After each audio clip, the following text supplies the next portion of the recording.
It's the 5-door version of the 2-door version of the 4-door saloon. And it's a coupe. Oh, and it's got 2 extra doors and it's large, so it's a Gran Coupe. Confused? Well, this is the BMW 4 Series Gran Coupe.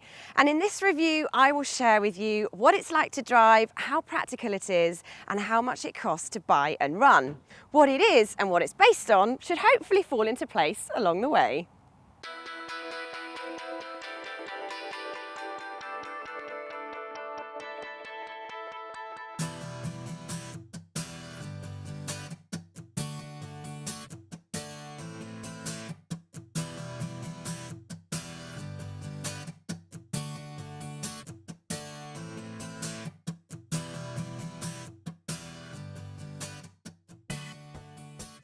As you would expect from BMW, this interior is very driver focused, with logically laid out controls and dials. It's also beautifully finished, and this iDrive system just keeps getting better.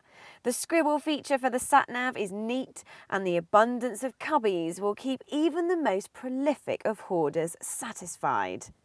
There's places for coffee cups, combs, mobile phones, purses, big bottles of water, and of course, bananas. Now time for a spot the difference and similarities competition.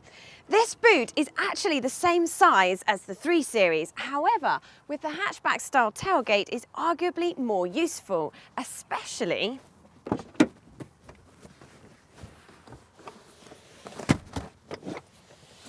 when you fold the rear seats down, which is great for bulkier loads. Cue helper with my race tyres.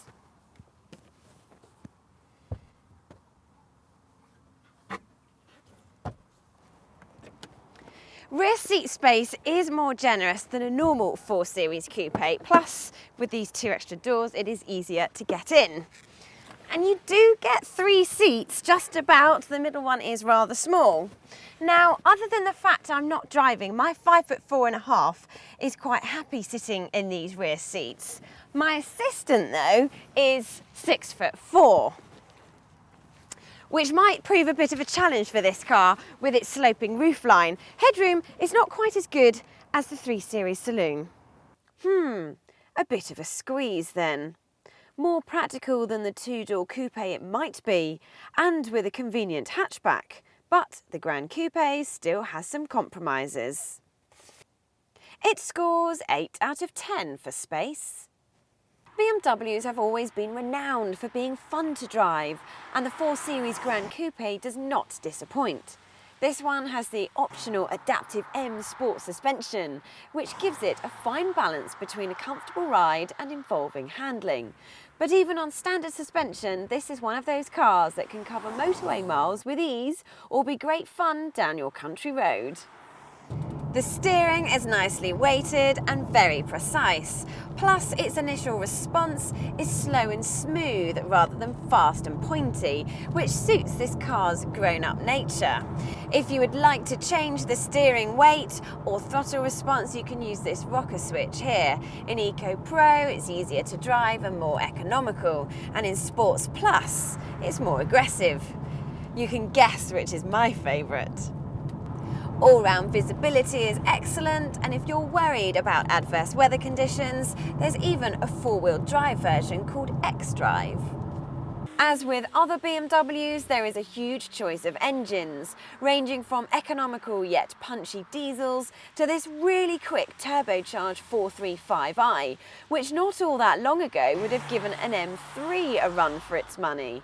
The manual gearbox is good, but our preference is BMW's 8-speed automatic, which is one of the best in the business.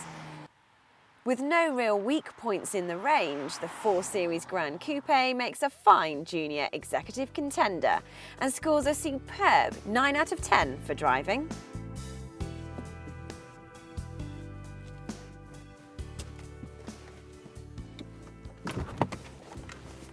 It's a premium car, so has a premium price tag.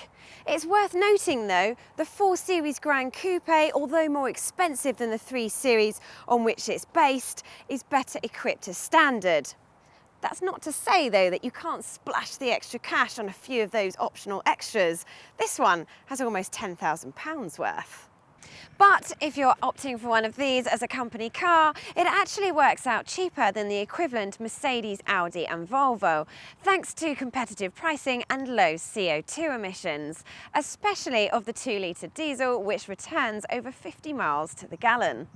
Combine this with the fact that having a BMW badge helps to maintain residual values, and the 4 Series Gran Coupe makes a lot of sense, almost as much as the slightly cheaper but not quite so stylish 3 Series saloon. If affordability is top of your agenda, the 3 Series remains the one to have. But this 4 Series Gran Coupe still represents a strong overall package, giving it 8 out of 10 for affordability. All in all, the 4 Series Gran Coupe seems to be one of those cars that adds up to more than the sum of its parts. Yes, it's just a 4 Series Coupe with a couple of extra doors.